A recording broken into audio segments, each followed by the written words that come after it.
ইরানের বিভিন্ন স্থানে হামলা শুরু করেছে ইসরায়েল। আজ শনিবার 28 ফেব্রুয়ারি সকালে এই হামলা শুরু হয়। ইসরায়েলি সংবাদ মাধ্যম টাইমস অব ইসরায়েল ও জেরুজালেম পোস্ট এ তথ্য নিশ্চিত করেছে। প্রতিবেদনে বলা হয়, শনিবার সকালে ইরানের বিরুদ্ধে হামলা শুরু করেছে ইসরায়েল ও যুক্তরাষ্ট্র। ইসরায়েলি নাগরিকদের সুরক্ষিত এলাকার কাছাকাছি থাকার জন্য সতর্ক করা হয়েছে। ইসরায়েলের প্রতিরক্ষামন্ত্রী ইসরায়েল কাটজ বলেছেন, ইরানের বিরুদ্ধে আগাম হামলা চালানো হয়েছে। ইসরায়েল এই হামলাকে আগাম প্রতিরোধমূলক হামলা বলেছে। তিনি আরও বলেন, ইরানের বিরুদ্ধে আগাম হামলা চালিয়েছে ইসরায়েল, যাতে আমাদের রাষ্ট্রের ওপর ঝুঁকি দূর করা হয়। এদিকে ইসরায়েলের বিভিন্ন স্থানে সাইরেন বাজতে শুরু করেছে।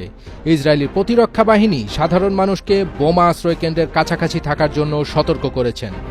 বার্তায় আরও বলা হয়েছে, নিরাপত্তা পরিস্থিতির কারণে সাধারণ মানুষ যেন নিজের নিকটবর্তী সুরক্ষিত আশ্রয়কেন্দ্র সম্পর্কে সচেতন থাকে এবং অপ্রয়োজনীয় ভ্রমণ এড়িয়ে চলে। এর আগে ইরান ইস্যুতে আলোচনা নিয়ে অসন্তোষ প্রকাশ করেছেন মার্কিন president Donald Trump.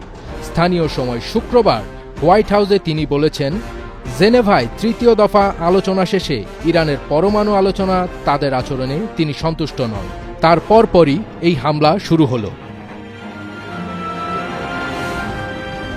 First bit তাজ, এটিএন বাংলা।